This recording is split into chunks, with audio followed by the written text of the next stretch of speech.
Participam comigo a economista Renata Barreto e o advogado Tiago Anastácio. Bom dia para vocês. Queria já começar com a entrevista do ministro Luiz Henrique Mandetta à revista Veja. Quando perguntado se tinha chance de permanecer no governo, Mandetta foi direto, abre aspas. De permanecer no governo? Não, são 60 dias nesta batalha. Isso cansa. 60 dias tendo de medir palavras. Você conversa hoje, a pessoa entende, diz que concorda, depois muda de ideia e fala tudo diferente. Você vai, conversa, parece que está tudo acertado e em seguida o camarada muda o discurso de novo. Já chega, né? Já ajudamos bastante. São as palavras de Luiz Henrique Mandetta numa clara colocação feita diretamente ao presidente da República, Jair Bolsonaro. Já chega, Renata Barreto? Bom dia para você.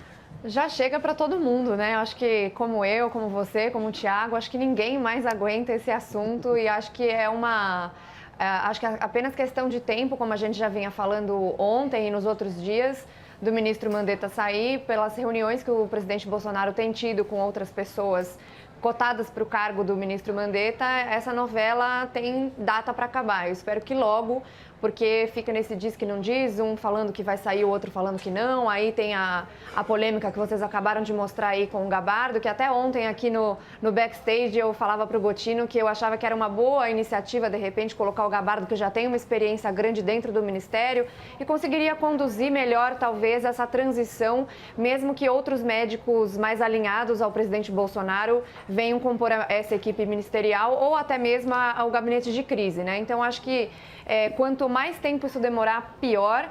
O Mandetta também, como eu já falei antes, ele não é santo, então ele também tem a sua parcela de culpa nisso. Eu acho que realmente houve um problema de comunicação do Bolsonaro com ele e de não terem se acertado e combinarem uma coisa e depois outras coisas serem feitas ou faladas ou feitas de maneira ruim. Mas o Mandetta também, com a entrevista, com as investidas políticas que ele deu, deixou a situação ainda mais difícil do que ela já era. Então que isso passe logo e que essa transição seja feita logo. Aí os argumentos iniciais da Renata Barreto. Agora nós vamos com os argumentos iniciais do Tiago Anastácio. Tiago, bom dia para você. Já chega? Bom dia, Gotino. Bom dia, Renata, aos telespectadores da CNN Brasil. Sim, evidentemente já chega. A questão é como é que nós analisamos esse chega. Assim como teve o fico de Dom Pedro, o chega de Mandetta parece muito importante nesse momento de república e nesse momento mundial que nós estamos vivendo. Eu fico muito preocupado quando as observações são sobre o não ser santo ou não, como a Renata colocou aqui. Por quê? Porque evidentemente que o santo da história parece que não existe. Mas nós não podemos falar que apenas o ministro Mandetta não é santo. O presidente da República também não. E essa entrevista do ministro Mandetta para a Veja parece deixar bem claro que mais informações o público terá muito em breve. Por quê? Nós sabemos como funciona o governo. Existem liturgias, necessidade de respeitos hierárquicos. E o ministro Mandetta, dando esse sinal de incongruência, e até nós vemos aqui na vinheta, o ministro diz que cansou de inconsistência de Bolsonaro, é muito preocupante que tenhamos esse alerta sobre inconsistência. Não é o momento disso, nós precisamos de uma liderança firme, com projetos, não importa se sobre o uso de medicamentos, sobre afrouxamento de isolamentos sociais ou de distanciamentos, ou de quarentenas, ou de lockdowns. O que nós precisamos é de uma política consistente, coisa que nós não tivemos até esse momento, até mesmo por todos os dramas que nós vimos nos últimos dias. Muito bem, aí os argumentos iniciais do Tiago Anastácio. Renata? Então, como a gente já falou antes, a gente está estressando o mesmo argumento já há alguns dias. Essa inconsistência, essa falta de comunicação correta, não só entre eles e entre o presidente e os ministros, mas também com a população, é muito ruim, principalmente agora no momento de pandemia. Então, independentemente da ideologia ou da maneira como você se posiciona politicamente, acho que todo mundo quer um desfecho positivo para o Brasil. E é muito ruim que isso fique sendo estressado aí como uma novela de digamos, eu até chamei ontem no nosso grupo de Maria do Bairro, né? Porque é uma novela mexicana mesmo isso, uma dramatização. Eu acho que não é o fim do mundo o ministro Mandetta sair, ninguém é insubstituível, mas isso precisa ser feito de uma maneira boa, de uma maneira mais tranquila. Eles estão dando essas declarações aí cada hora, uma hora a caneta de um vai funcionar, outra hora eu não aguento mais porque as inconsistências são muito ruins. Então, que essa novela termine logo. Eu sinceramente, eu já estou por aqui já desse assunto. Vocês sabem, eu já falei aqui várias vezes. Eu quero apenas um bom desfecho. Então, eu tenho visto aí os médicos falando sobre as possibilidades que a gente tem e que a gente possa seguir nesse caminho mesmo. O Mandetta ficar já é ponto pacífico que não vai. Os médicos novos ou possíveis novos nomes já estão sendo cotados. Eu acho que é questão muito pequena de tempo e eu acho que não tem nem mais que ser ficado dentro das entrevistas, etc. Eu acho que o Mandetta não precisa mais dar nenhum tipo de declaração, isso já está certo, ele já deixou muito claro que está certo, que ele não vai ficar no ministério, que ele está lá. Inclusive, ele falou ontem que ele vai fazer questão de passar a bola para a pessoa que for escolhida de uma maneira tranquila. Então, é só isso que eu posso esperar por enquanto, Gotino. Tiago?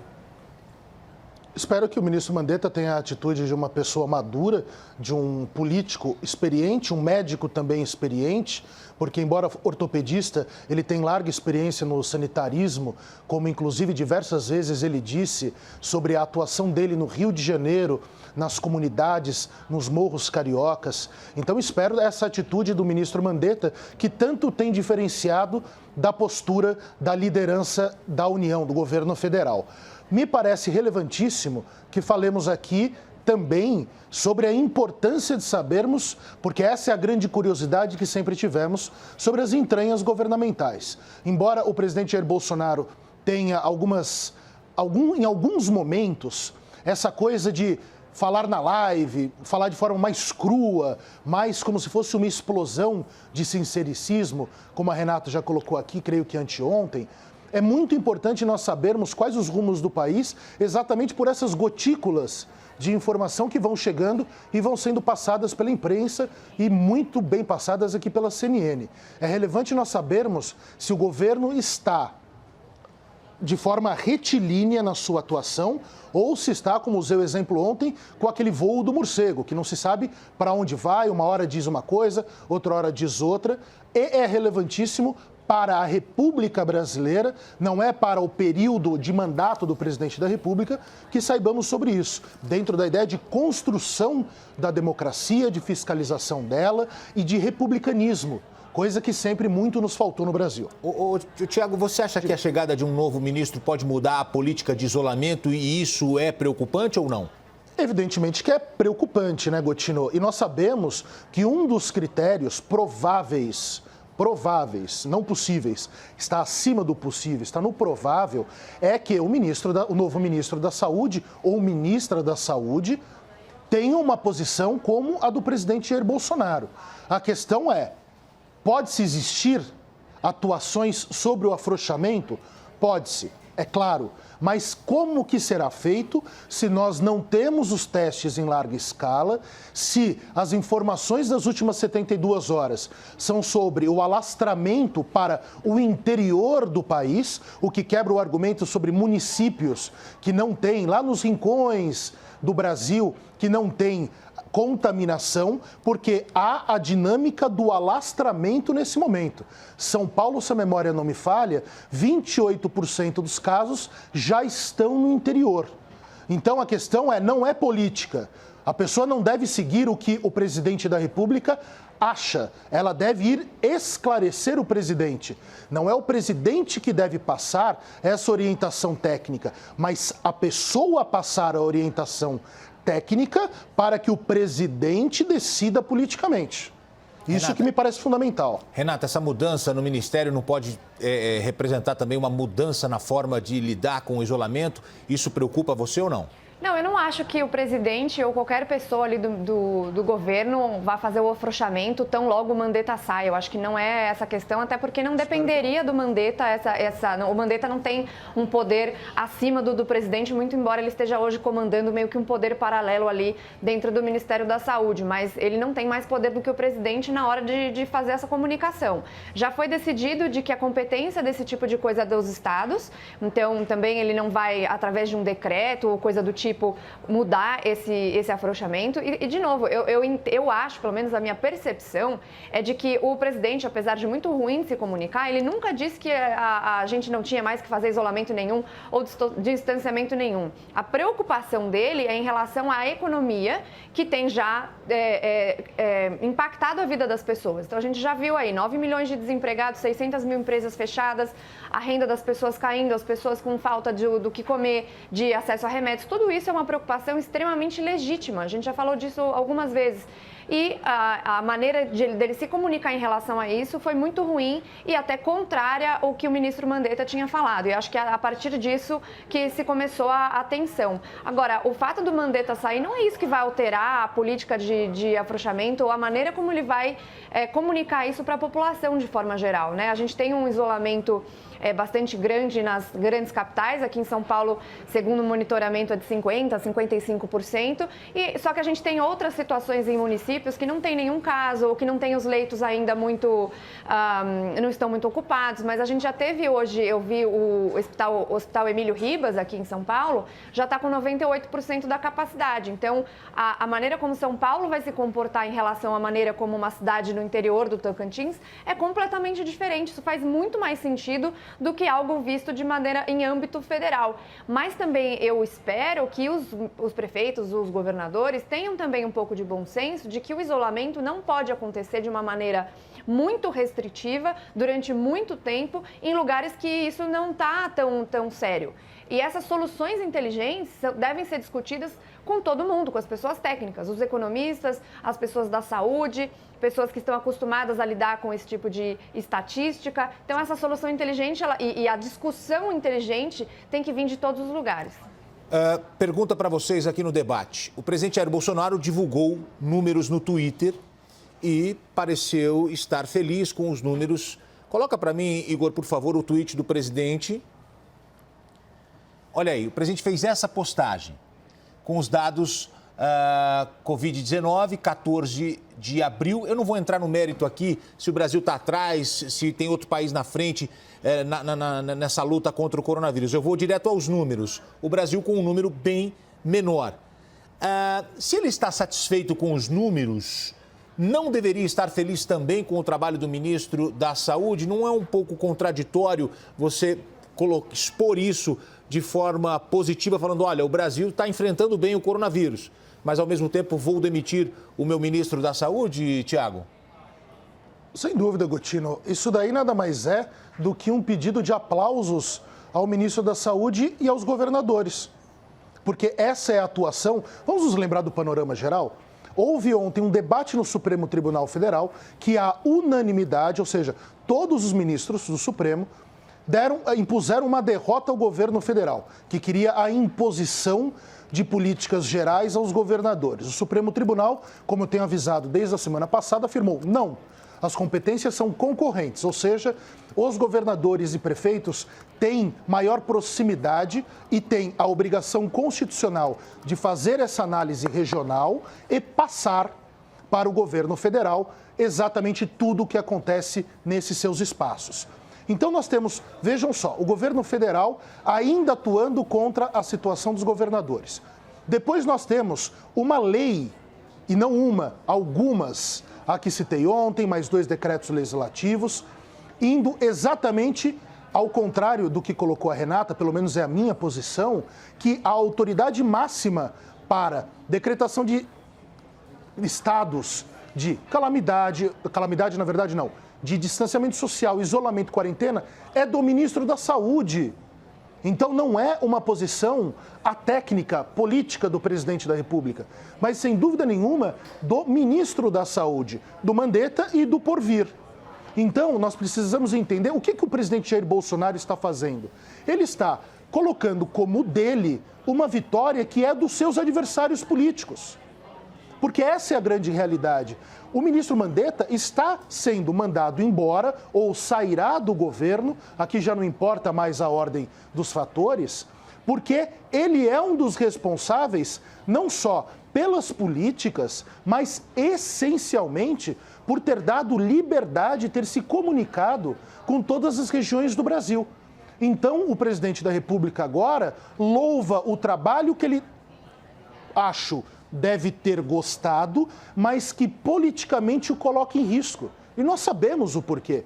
Porque existe um fomento de setores da direita no Brasil que hoje estão merecendo o ataque do presidente da República. Gotino, vejam só, mudou-se o alvo. Nós não estamos mais falando nem de esquerda, nem de centro-esquerda. Nós estamos falando de João Dória, nós estamos falando de Witzel, nós estamos falando de Caiado, nós estamos falando de Mandetta, do PFL, do DEM, nós estamos falando até, e vemos já o início de ataques ao Sérgio Moro. Então, a direita está brigando e a centro-direita está brigando. Então, é a louvação de um trabalho que, creio que no seu íntimo, ele concorde, mas ele precisa atacar as pessoas que fizeram esse bom trabalho. E isso é muito ruim como sinal para o Brasil.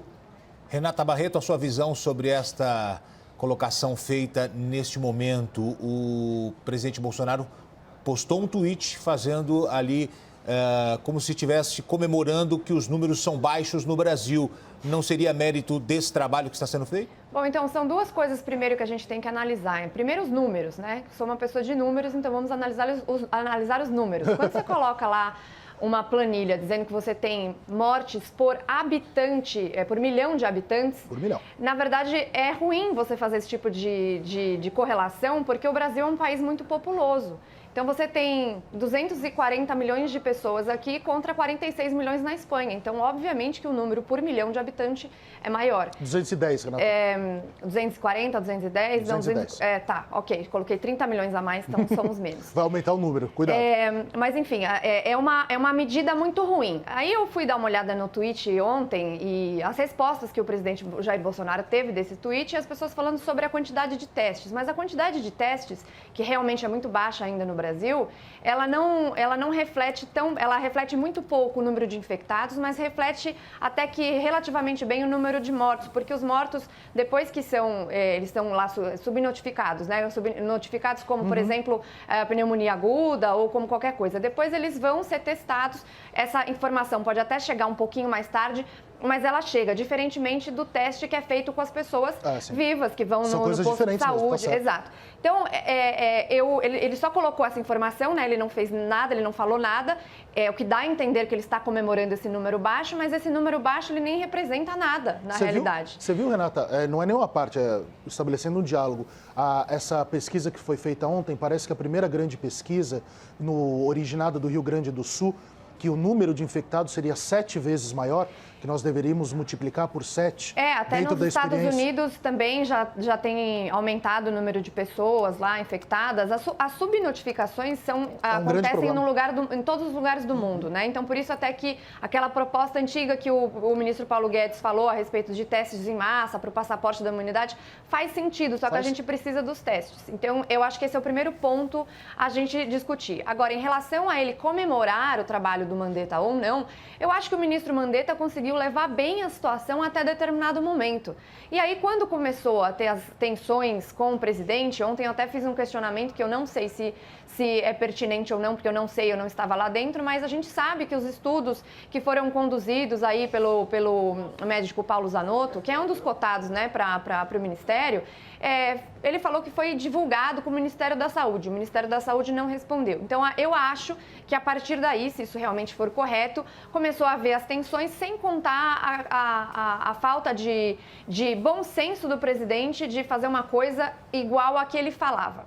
Então, aquele pronunciamento, ou o fato dele ter aparecido na manifestação e cumprimentado as pessoas, isso com certeza também ajudou na tensão, mas não só isso, o Mandetta não ficou na sua posição de ministro da Saúde e começou a atuar também de maneira política, se capitalizando politicamente com isso. Então, eu acho que sim, ele deve ser, o trabalho do Mandetta e do Ministério deve ser comemorado porque foi muito bom, porém, em algum determinado momento houve essa ruptura, o presidente tem total legitimidade para achar que o trabalho dele, em algum momento não foi mais tão bom, ou que a relação deles não era mais tão boa, e eu acho que até poderia ter um apaziguamento aí, a partir do momento que eles conversaram, deram entrevistas dizendo que estava tudo bem, que foram tensões normais, e aí seguir caminho. Só que o que aconteceu? O Mandetta deu uma entrevista e começou a se posicionar politicamente. A maneira como ele se posicionou, eu era inclusive a favor da manutenção do Mandetta inicialmente. eu não gosto da ideia de demissão, ameaça de demissão, e falei, bom, se é para ameaçar, demite, mas também não demitiu. E aí o Mandetta começou a se capitalizar politicamente, e aí sim eu voltei a ser a favor da demissão dele, porque essa insubordinação, esse poder paralelo dentro do Ministério da Saúde, não é bom de qualquer jeito. E eu, se eu fosse presidente, ou se eu fosse presidente de uma empresa, eu jamais gostaria de ter uma pessoa subordinada a mim com esse tipo de atitude. E aí isso independe do trabalho da pessoa.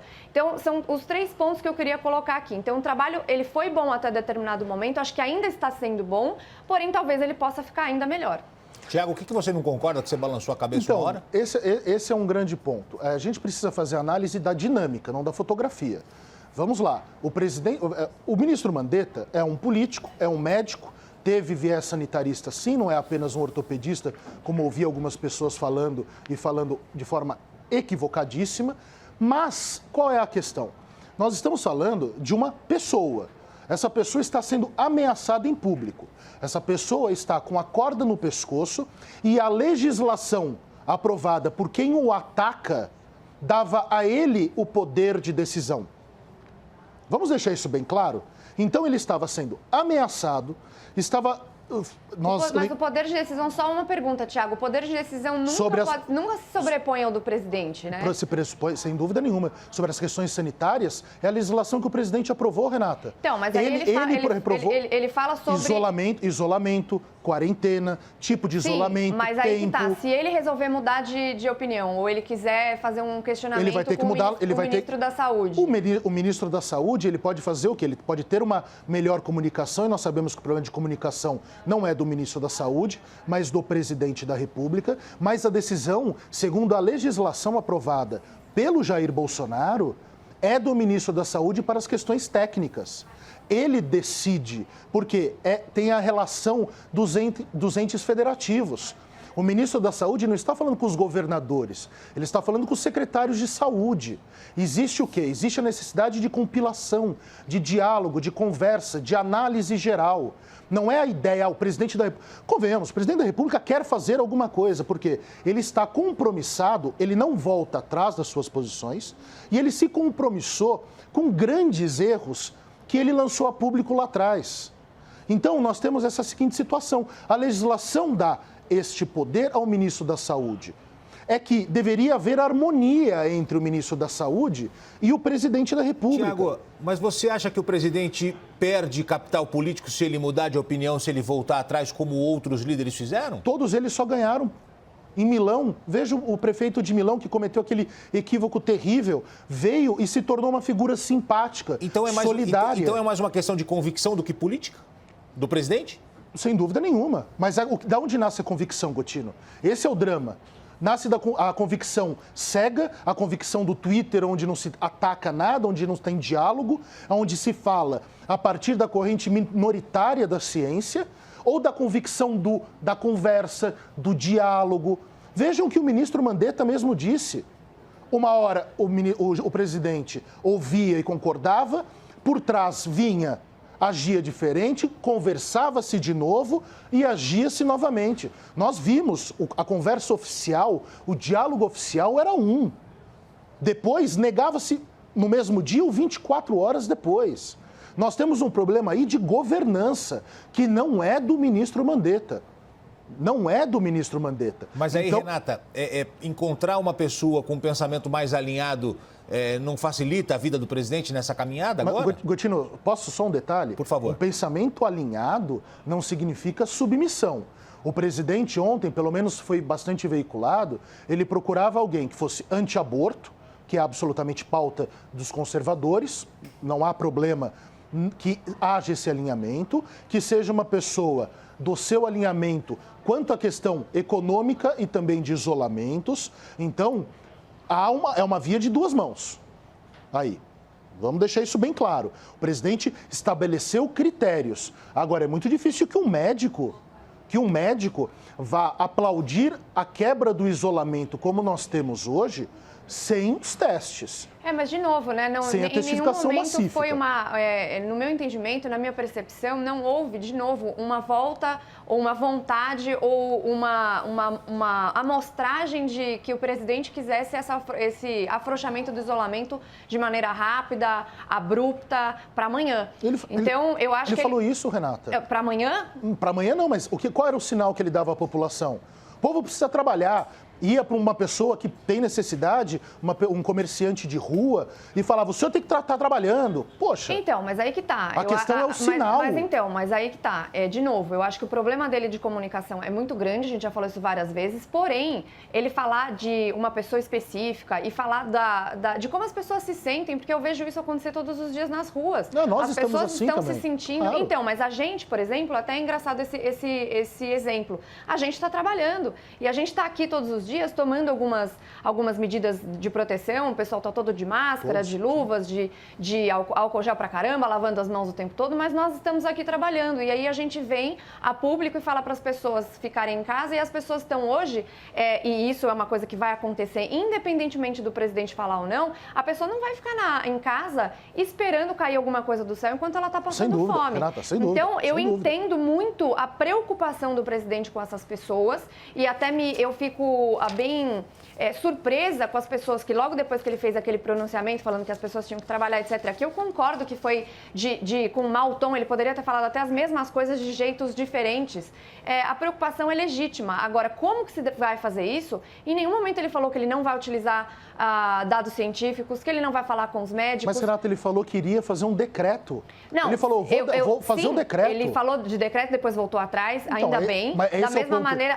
mas ainda bem que ele voltou atrás. Quer dizer, ele tem também a oportunidade de errar como todo mundo e voltar atrás. E, de novo, politicamente ou não, ele está muito mais prejudicado politicamente do que se ele tivesse feito de outras maneiras. Mas a gente sabe que o presidente Jair Bolsonaro tem esses problemas e ele fala demais e ele se prejudica. Eu já falei isso várias vezes, ele mesmo se prejudica quando ele fala dessa maneira. Mas a preocupação é legítima e não houve uma sinalização que, de fato, até porque o decreto presidencial não mudaria o entendimento do STF de que a competência dos estados, né? A gente já tinha falado também disso novamente. Mas não se sabia na época, né?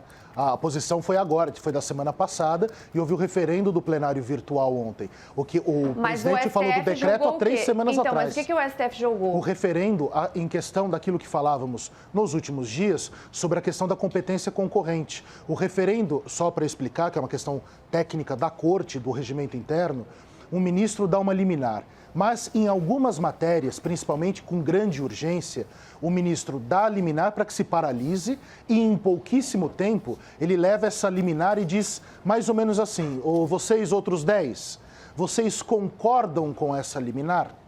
Foi o que aconteceu ontem. Todos os 11 concordaram, dando esse critério de competência concorrente dos estados. Foi isso. Então, mas a MP que foi julgada pelo STF foi julgada como constitucional, correto?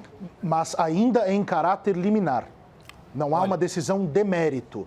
Todos os 11 concordaram que existe fumaça do bom direito, ou seja, é muito possível que esse direito arguido seja bom, foi pelo PDT, a arguição, e que se demorassem, poderia ser muito arriscado. É o perigo da demora e a fumaça do bom direito. Tiago e Renata, eu já retorno com um grande debate. A hashtag está aqui, hashtag grande debate. André Spigariol está me chamando da porta do Ministério da Saúde com informações ao vivo aqui na CNN. André, você. Oi, Gotino, bom dia. Bom, olha só, o ministro da Saúde, Luiz Henrique Mandetta, chegou agora há pouco, há cerca de 20 minutos aqui no Ministério da Saúde. Ele chegou a encostar o carro ali na entrada de autoridades do Ministério, mas viu ali que tinham muitos repórteres, inclusive a nossa repórter Natália André estava ali à espera dele, mas como viu que tinham muitos repórteres, decidiu mudar de direção e entrou por trás, pela garagem aqui do Ministério e não falou com ninguém, entrou, não abriu o vidro, não falou. Também chegou agora há pouco, há cerca de 10 minutos aqui no Ministério, o secretário executivo João Gabardo. A gente vinha falando sobre ele agora há pouco, também já está aqui no Ministério para cumprir aí sua agenda de trabalho, o Ministério que tem muito trabalho pela frente ainda para enfrentar aí a pandemia do novo coronavírus. Estamos aqui esperando mais novidades do Ministério da Saúde a qualquer momento com mais informações aqui na CNN, Gotino. Muito bem, vamos falar do João Gabardo então aqui no grande debate.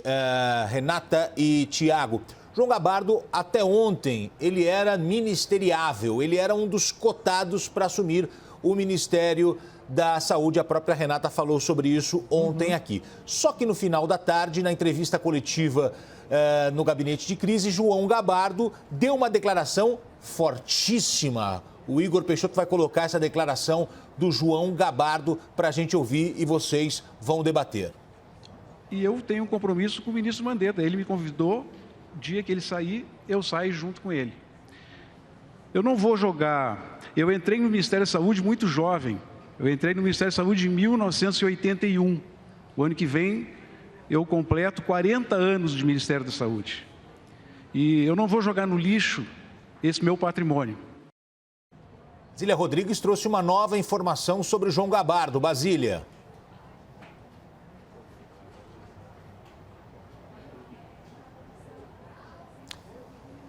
Infelizmente, estou sem o áudio aqui da Basília.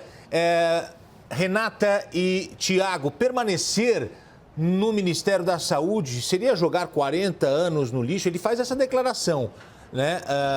É muito forte. Ele diz que vai sair com o ministro da Saúde. Hoje chegou uma informação que não foi bem isso que ele quis dizer, mas a colocação feita por ele foi clara. Tiago. Acho que foi bastante clara, né, Gotino? Termos fortes, jogar no lixo uma história de 40 anos, que ele sairia com o ministro Mandetta. Eu espero, e aí esse é o grande problema, né, Gotino? Nós temos um problema de saber se portar como figura pública. Acho que todos ali estão muito nervosos, eles estão sendo ameaçados há muitos dias. A decisão do ministro Mandetta deve ser de 48, 72 horas para trás. E o que acontece agora?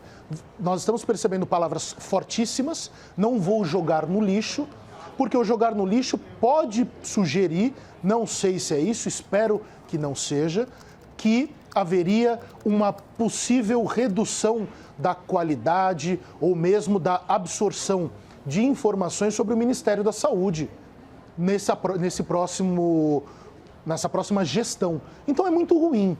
Eu espero que ele se mantenha sim, porque é necessária essa transição. Existe um risco político gravíssimo. É gravíssimo o que está acontecendo nesse momento com a mudança de um ministério, com todas as suas lideranças de um ministério saindo de cena para que pessoas que não têm experiência na gestão pública entrem. Então, creio que ele seja relevantíssimo. Nós precisamos ver se ele de fato vai voltar atrás das suas palavras fortes e se voltando atrás, por quê? Quem o orientou a fazer? Eu espero que haja pelo menos essa ponte criada com o futuro que se aproxima, ou hoje, ou daqui 24 horas, ou no sábado. São os meus votos. Espero, de fato, que ele fique para que a ANAL não fique à deriva. Renata Barreto? Então é muito difícil de saber o que está passando na cabeça deles nesse momento, né? Até o próprio ministro Mandetta já deu declarações mais fortes, depois voltou atrás. E ele mesmo falou, olha, a gente está num momento de tensão e isso acontece, isso é natural. Ele tentou colocar o tom um pouco mais tranquilo dessas declarações que ele mesmo fez. Então é uma declaração bastante forte mesmo, essa do Gabardo. Ontem eu falava ainda que eu achava que ele era um bom nome para substituir o Mandetta, porque ele poderia dar continuidade ao trabalho que está sendo feito no Ministério, mesmo que outras pessoas sejam incorporadas ou ao Ministério ou ao Gabinete de Crise. E acho que tem pessoas cotadas aí que são muito competentes, como a gente já falou aqui várias vezes da doutora Anise, por exemplo, que está lá no Gabinete de Crise e que tem que atuar em conjunto com o Ministério da Saúde. Então, eu não sei se o melhor agora é o Gabardo à frente do Ministério, mas ele estar ali ainda dentro da equipe ministerial, acho que faz bastante sentido e eu espero que ele reavalie isso, porque o grande ponto é o seguinte, essa é uma briga principalmente política. A maneira como o Mandetta se posicionou, a insubordinação, então tudo isso é pensado de maneira política. Obviamente que tem também esses estresses com o presidente em relação à maneira como o Mandetta se posicionou, o que ele gostaria de fazer em relação ao isolamento ou ao remédio, tudo isso está dentro da conta. Mas o principal motivo pelo qual ele vai sair é político, de insubordinação. Então, não é um problema da equipe, a equipe está funcionando, é um problema do ministro da Saúde com o presidente. Então, acabar com essa linha que já está funcionando agora seria definitivamente muito ruim. E eu não sei se a gente cai também no problema da comunicação, porque o Gabardo fala uma coisa e depois diz a pessoas próximas que não foi isso que ele quis dizer. Eu vou pedir para o Igor Peixoto colocar novamente a sonora rápida do Gabardo na entrevista e, na sequência, a gente vai colocar a novidade, a notícia nova do Gabardo hoje com a Basília Rodrigues. Então, Igor, coloca por gentileza novamente a fala do Gabardo e prestem atenção que ele fala. Ele fala que vai sair com o ministro assim que o ministro sair, e isso é uma questão de horas ou dias. Vamos ver. E eu tenho um compromisso com o ministro Mandetta. Ele me convidou, o dia que ele sair, eu saio junto com ele. Eu não vou jogar... Eu entrei no Ministério da Saúde muito jovem. Eu entrei no Ministério da Saúde em 1981. O ano que vem eu completo 40 anos de Ministério da Saúde. E eu não vou jogar no lixo esse meu patrimônio. Basília, ele disse, mas a pessoas próximas, ele disse que não foi isso que ele quis dizer? Foi um esclarecimento da fala ontem do secretário executivo do Ministério da Saúde, Gotino, em que ontem mesmo ele já dizia que, se necessário, ficaria na pasta, nessa fase de transição. Mas ele sentiu, de acordo com esses interlocutores, que foi mal interpretado, que o início da frase é o que ficou mais evidente, que, como a gente acompanhou, se Mandetta sair, eu saio também. Só que logo depois ele começa a discorrer sobre os seus 40 anos de experiência, sobre não abandonar o barco, o que tem tudo a ver com essa frase que a gente trouxe, dita por Gabardo a seus interlocutores. Sair seria deixar o país à deriva, ou seja, ele está disposto a ficar, pelo menos nessa fase de transição, a ficar enquanto for necessário. Uma pessoa que diz que fica enquanto necessário, então não tem tempo para sair, Essa frase mostra que pode extrapolar a etapa de transição. A gente lembra também que Gabardo é um dos cotados para assumir o Ministério da Saúde. Um nome que foi bem avaliado dentro do governo federal como uma forma de não fazer uma troca traumática na equipe do Ministério da Saúde. Como a gente vem dizendo, trocar o pneu com o carro já andando, Qualquer pessoa que venha, uma nova pessoa que venha para o Ministério da Saúde, levaria um tempo para fazer uma composição de uma equipe de governo, tomar pé da situação. E a gente lembra, coronavírus é um dos problemas do Ministério da Saúde, hoje o principal, mas é uma pasta que demanda uma capilaridade muito grande, tem um dos maiores orçamentos da esplanada dos ministérios.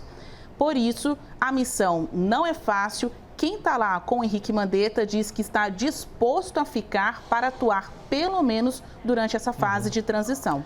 Tiago, pela sua experiência na vida política de Brasília, Gabardo, com essa confusão toda na hora de colocar as palavras, ele volta a ser cotado para o Ministério ou está fora do páreo? Antes, vamos deixar claro, ele não se confundiu em nada e as palavras são claras. Se a casa é amarela, há uma casa que foi pintada de amarela. Se ele diz que vai seguir o ministro Mandetta e que não vai jogar no lixo a sua história no Ministério da Saúde, ele afirmou que está fechado com o ministro Mandetta e que o prognóstico do que vem é ruim, porque senão ele não jogaria no lixo uma história com a chegada. Vamos deixar bem claro, ele pode mudar de posição? Penso, acabei de dizer isso, que seria até louvável, mas que viesse e dissesse, vejam, conversei com o ministro Mandetta, conversei com o presidente da República e nós precisamos criar uma ponte com um novo ministério que está chegando. Em razão disso, eu ficarei mais 2 meses, 3 meses, até depois do pico pandêmico. Seria ótimo, mas vamos deixar claro, esses papos de Brasília, não, ele não disse, ele foi mal interpretado. Ele não foi mal interpretado, pelo amor de Deus. As palavras são claras. O que é claro não precisa de interpretação, a não ser que a claridade chegue pela interpretação. Interpretação é caminho, não é fim. Então, vamos colocar o andor numa velocidade menor, vamos tentar entender, nos próximos dias o que aconteceu. Isso é muito importante. Essa política está toda muito confusa. Nós estamos dizendo que o ministro da Saúde faz política, mas e a caneta do presidente da República, que não teria nenhum problema em usá-la? Não está usando. Vejam só, é politicagem o que está sendo feito e está sendo noticiado que há uma tentativa de não trauma, o que é fundamental na política, principalmente setorizada como em Brasília. Deixa eu dar o mesmo tempo para a Renata Barreto. Claro. Renata, você ajustou as lentes de como você está enxergando o Gabardo. Ontem você falou sobre a presença dele ali seria importante. Você mudou a sua visão ou continua a mesma? Não, continua a mesma porque tecnicamente ele continua sendo a mesma pessoa. Então a maneira como ele se posicionou ali reflete um descontentamento pessoal dele e uma tensão que é muito natural nesse momento. Agora ele deve ser próximo do ministro Mandetta, disse que foi ele que o convidou ali para ser seu braço direito. Então faz sentido, até por lealdade, ele sair no momento que o Mandetta sair. Porém, em respeito à sua profissão e à nobreza da sua profissão e o pico, o problema que a gente enfrenta agora, que ainda aparentemente não chegou no seu pico, seria de bom senso que ele fique lá pelo menos durante esse período transitório. Então, eu também acho que não houve nenhuma má interpretação, muito embora nesses tempos difíceis aqui todo mundo está dando declarações ruins. A gente viu o próprio governador João Dória falando de prender as pessoas e depois falar que não era bem assim, que era fake news, mas ele falou que era possível prender e multar. E é mesmo. Pois é, então todo mundo está falando, isso aconteceu nos Estados Unidos, o Trump fez a mesma coisa, falou, não, eu que vou decidir, e ele já tinha falado durante todos esses períodos de que o federalismo nunca vai se sobrepor ao que o presidente pensa, e logo depois ele voltou atrás e até apagou um tweet em relação a isso. Lá se ele fala uma coisa dessa, é bem sério. Mas assim, ele está sendo muito pressionado, né, para tomar medidas em âmbito federal, então essas pressões também acabam afetando as pessoas, e acho que é legal você voltar atrás e falar, olha, desculpa, eu falei um negócio que não tinha nada a ver, eu vou voltar. É normal, eu acho até é nobre, né, que a pessoa faça isso, também. Mesmo que ela seja presidente da República, ela continua sendo um ser humano e demonstra a humanidade. Inclusive, Renata, concordando contigo, acho que se o presidente da República, o Bolsonaro, voltasse atrás em muitas posições e falasse, olha, estou voltando atrás, pensei melhor, recebi mais informações, isso seria super salutar. O problema é a técnica do confronto, e esse é o ponto em que discordo. Não é nem assim, eu não discordo do ponto de vista de que ele deva pedir desculpas ou falar, olha, não fui feliz nessa declaração. Eu acho isso muito saudável, eu acho muito legal. Eu mesmo mudo de opinião várias vezes, isso é muito legal. Agora, eu entendo que ele tem até essa técnica de confronto pelos vários e vários anos que ele enfrenta de confronto direto das pessoas com ele, de que tudo que ele fala também tem uma má vontade. Isso não é desculpa para ele fazer o que ele quiser, não, mas eu entendo um pouco desse descontentamento com ele. Agora, voltando ao tema, eu imagino que o Gabardo, como técnico, permaneça no Ministério, sim, enquanto for necessário. Olha, vocês topam mais um tema, porque eu tenho um outro tema relevante para compartilhar com vocês. A Câmara dá 30 dias para o presidente da República apresentar o resultado do teste dele para a Covid-19, realizado no início da pandemia. A pergunta é clara: invasão de privacidade ou, por ser um chefe de Estado, por ser a principal pessoa pública do país, ele tem que mostrar o resultado à sociedade? Tiago. Gotino, talvez seja um dos temas mais complexos que nós trouxemos aqui. Tenta contextualizar. Vou contextualizar rapidinho. O que está acontecendo nesse momento? A Câmara dos Deputados deu um prazo de 30 dias para que o presidente da República apresente a sua declaração de positivo ou negativo para o coronavírus. O que acontece? Por que a Câmara dos Deputados fez isso e foi aprovado? Porque o presidente da República decretou, o Gabinete de Segurança Institucional do general Heleno, de liderança do general Heleno, decretou o sigilo sobre o tema, na contramão de todos os líderes mundiais. Há um problema muito grave aí, que aí já não é mais de privacidade. Foi um ato público, a decretação desse sigilo é um ato público. E nós sabemos que os sigilos devem resguardar, sim, a intimidade, mas o presidente da República disse que não teve. Se não teve, por que decretou o sigilo? O ponto é, se o presidente da República, nesse período de 30 dias, não responder ao Congresso, ele estará cometendo um crime de responsabilidade. Como é que ele vai cometer um crime de responsabilidade se... Eu estou te perguntando, você pode até complementar, desculpa. Mas como é que ele vai cometer um crime de responsabilidade se ele não é obrigado a produzir prova contra si mesmo? E detalhe, ele tem todo o direito, como qualquer outro cidadão, de sigilo médico. Então, Renata, são coisas um tantinho diferentes, mas é muito interessante até mesmo o aspecto que você falou sobre o não produzir prova contra si. Concordo plenamente contigo. E aí, é por isso que eu falei da complexidade dos 30 dias e a dificuldade do tema. Porque se ele responder e o exame ter dado positivo, é um outro crime de responsabilidade. Porque ele mentiu à nação e quebrou o decoro da sua função. Mas ele não precisa mostrar. Então, esse é o ponto. O problema é, ele não precisa mostrar, mas por que então ele decretou o sigilo? Não, eu acho que até por que ele usou um poder? Ele mostrar. Não, a gente concordou com isso. A gente concordou com isso alguns programas lá atrás, né? A gente até usou a expressão, se fôssemos nós, sim, faríamos isso. Tiago. O problema é que ele usa de um ato público para decretar o sigilo. Mas só para vocês debaterem, então deixa eu ouvir primeiro o ponto de vista da Renata, para que vocês possam colocar os argumentos em debate. Então, o que você pensa do assunto? Invasão de privacidade ou necessidade de transparência pública? Então, pela minha Renata? visão, Gotino, a minha percepção é que é o seguinte, se ele for querer fazer isso de uma maneira pública, política, e até esfregar na cara das pessoas, digamos assim, né, de uma maneira informal, olha, não tive e tá aqui o meu... Ele pode fazer isso. Agora, ele não pode ser obrigado a mostrar os exames.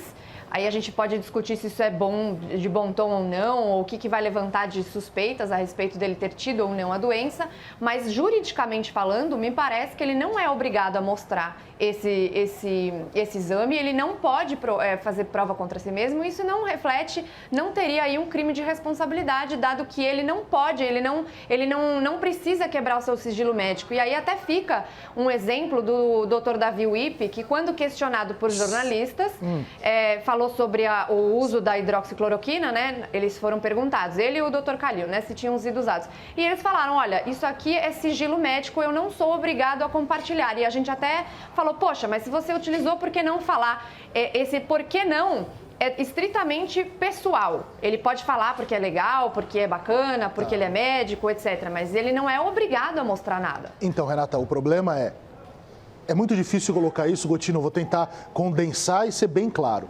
O problema é o seguinte, Renata, ele foi empossado pelo Congresso Nacional. No momento em que ele é empossado pelo Congresso Nacional, ele tem a obrigação de seguir todas as liturgias entre Estado, entre governo federal, União e o Congresso Nacional, dentro da ideia do quê? Check and balances, pesos e contrapesos, ações e verificações. E ele concordou que presidente da República, quando ele assina a posse, ele sabe que ele está sob o jugo do Congresso. Ele concordou que todas as comunicações exigidas pelo Congresso seriam oferecidas pelo presidente da República. Nós temos, como eu coloquei, o assunto não é simples, mas nós não estamos falando de crime apenas, nós estamos falando de uma responsabilidade com a tripartição de poderes e principalmente uma responsabilidade com o Congresso Nacional, que críticas sejam feitas ou não sejam feitas, a depender da situação, representam grande maioria do povo brasileiro. Então nós temos sim um problema, o seu ponto é super interessante, por isso que eu coloquei, eu sabia que viria um bom argumento da sua parte, por isso que eu coloquei, não é um assunto simples. Por exemplo, isso chegará no Supremo Tribunal, Gotino. Esse é um assunto, inclusive, para a Corte Constitucional. Perfeito. Deixa eu passar para a Renata, só para equilibrar o tempo aqui, para a gente já seguir para os argumentos finais. Por favor, Renata. Então, para mim, na verdade, me parece muito claro que ele não tem obrigação nenhuma de fazer isso.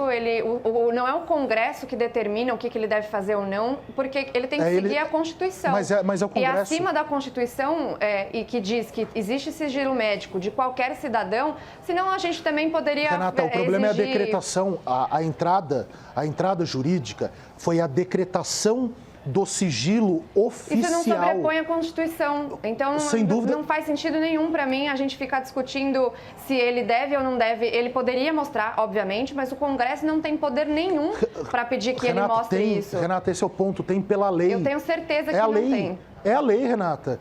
É a lei. Amanhã eu trago para você a lei explicando que as comunicações não só são feitas, como o presidente anuiu quando entrou no poder, como existe um prazo para que a comunicação seja feita. E ele concordou estar sob o julgo dessa legislação. Eu estou falando, Gotino, inclusive agora que eu me toquei, eu estou olhando aqui para baixo, mas eu tinha que olhar para a câmera. Bom, vamos lá, o tema é bom, até por ser uma questão médica, provoca essa discussão, que tem o sigilo. O tema é super rico. Por isso está aqui no Grande Debate. Preparem os argumentos finais. Antes, Rudá Moreira está no Palácio do Planalto, tem informação de como é que está a movimentação, porque o dia promete também reuniões importantes, inclusive com cotados para assumir o Ministério da Saúde. Rudá, você. Alô, alô.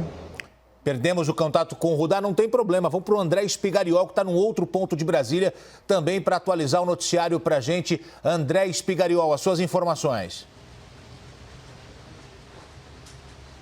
Oi, Gotino, bom dia novamente para você e todos que nos assistem. Bom, olha só, o Ministério da Saúde, a gente ainda não sabe quem vai comandá-lo até o final da semana, mas o governo brasileiro confirma a participação do Ministério da Saúde na Conferência de Ministros de Saúde do G20, que deve acontecer agora no domingo. Eu conversei ontem à noite com um integrante da diplomacia brasileira que tem conhecimento desta reunião e ele me disse sim que o Brasil vai participar, independentemente de quem esteja no comando da pasta da saúde até lá. Não se sabe ainda se será o ministro Luiz Henrique Mandetta ou um substituto, mas de toda maneira o Ministério da Saúde deve participar e os assuntos referentes a essa reunião do G20 já não estão mais sendo tocados pela diplomacia e já estão na mão do Ministério da Saúde. Eu apurei aqui no Ministério da Saúde que este assunto provavelmente está no gabinete do ministro. Bom, nessa reunião do G20, convocada na segunda-feira pela Arábia Saudita, que preside o G20 agora no ano de 2020, será discutido um plano de ação conjunto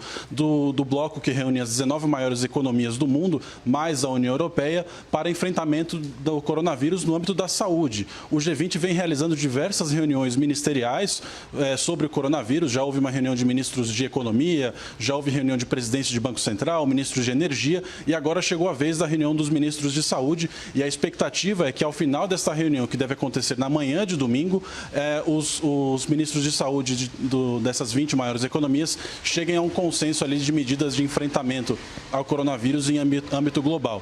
Lembrando que nesta reunião, Gotino, também participarão representantes de outras organizações internacionais, como a OMS. A expectativa é de que a OMS esteja nessa reunião e também o UNICEF, o Fundo das Nações Unidas para a Infância. Então a gente fica na expectativa para saber quem que vai representar o governo brasileiro nesta reunião, já que um integrante do Itamaraty confirmou para a gente que sim, o Ministério da Saúde está nesta reunião, está confirmada a presença. Voltamos aos estúdios. Tá aí, o André Espigariol é um repórter completo, mas tem grande conhecimento nas áreas de relações exteriores e relações internacionais, dizendo que tem reunião do G20 no domingo com os ministros da saúde. O Brasil confirmou presença, mas não informou quem vai participar desta reunião. Voltamos para o grande debate, para os argumentos finais. Começo com você, Tiago Barreto, o seu argumento final no grande debate. Tiago Anastácio. Tiago Anastácio, perdão, vamos lá. Obrigado, Gotino, pelo debate. Obrigado, Renata, mais uma vez. O último tema que foi colocado, obviamente que eu fico tentado a voltar nele nessas considerações finais, mas eu não vou fazer, viu, Gotino? O tema é muito complexo, não é um tema tão simples dentro da ótica constitucional, até mesmo porque teríamos que discutir se, na possibilidade de crimes contra a saúde pública, se o paciente seria obrigado a mostrar ou não e se poderia ser passível de quebra de sigilo, e aí não é o sigilo médico-paciente, mas a partir de uma análise do delito possível cometido. É muito complicada a questão de Congresso também, se o Congresso exigindo e o presidente tendo aceitado que o Congresso pode exigir as informações, se sobrepõe a questão do sigilo médico, da individualidade da pessoa, e se a pessoa no cargo do presidente da República pode ser duvidosamente mentirosa ou não. Vejam que problema. Esse é o argumento de Evandro Lins e Silva no caso Collor, quando ele disse: o presidente da República pede o benefício da dúvida. Os senhores querem um presidente duvidosamente honesto? óbvio que é um sofisma do grande Evandro Lins e Silva, mas que poderia muito bem ser usado agora. Será que nós temos um presidente que duvidosamente diz a verdade? Então é um tema muito complexo. Quero voltar no anterior, na questão do Ministério da Saúde. Acho que todos temos a obrigação de agradecer o trabalho bem feito pelo ministro Mandetta na saída dele, que ele tenha uma boa jornada pessoal e política, se for do interesse dele. Creio que haja esse interesse. Espero que possa ser feita uma boa transição e que, até que, enfim, com uma melhor congruência, o novo ministro ou nova ministra da Saúde possa iluminar a cabeça do presidente da República, que tanto está precisando de orientação nesse momento. Espero que tudo dê certo, não faço votos contrários apenas porque quero ou porque tem uma linha política A, B ou C. Até porque eu estou apanhando da direita e da esquerda, viu, Gotino? Tiago, obrigado. Ótima. Tiago Anastácio, os argumentos finais. Renata Barreto, não vou te chamar de Renata Anastácio, pode deixar, por favor, os seus argumentos finais neste momento para a gente encerrar o grande debate de hoje. Legal. Bom, em relação a essa questão última que nós discutimos, apesar de não ser da área, me parece muito claro de que a pessoa não pode cometer essa prova contra si mesma, isso é um princípio muito claro, e em questões de doença contagiosa, quem deve informar isso é o médico, não o paciente. Então, me parece muito claro que não é o Congresso que determina o que ele quer que o presidente fale, mostre ou deixe de falar, né? O Congresso, se ele resolver mandar, por exemplo, mostrar os nossos extratos bancários para o presidente, ele não vai poder fazer isso. Mas, enfim, o mais importante de tudo isso não é essa discussão específica, é o Ministério da Saúde e para onde a gente está caminhando. Então, o Ministério da Saúde está passando por um momento de transição. Eu acho que isso já se estendeu demais. Eu espero que a equipe do ministro Mandetta entenda que essa transição é bastante importante e não largue o Ministério agora. Eu acho que eles vão ter esse bom senso, porque aparentemente é uma equipe bastante técnica e capacitada. E agora a gente tem essa oportunidade até de conversar com pessoas do G20, pessoas importantes dos outros países, trocar experiências e que isso possa nos trazer um pouco mais de esperança, de alento. A gente tem uma situação no Brasil, aparentemente, um pouco melhor do que em outros países por enquanto, mas a gente não pode deixar de olhar para as duas coisas, as duas esferas mais importantes nesse momento: saúde e o desemprego e a economia, que, de novo, eu volto a falar, obviamente, sempre puxando a sardinha para o meu lado, de que economia não é dissociado de vidas. Então, a gente tem coisas bastante importantes, que o presidente entenda isso e também possa melhorar bastante a sua comunicação com os seus ministros, seus ministros e subordinados, mas também com as pessoas, os seus eleitores, não eleitores, todos que são governados por ele. Muito bem. Olha, Renata Barreto, Tiago Anastácio, acho que a gente vai ter que começar antes das 9, porque o debate está dando quase mais de uma hora. Obrigado mais uma vez para vocês pela presença aqui na CNN. #GrandeDebate, você pode escrever lá.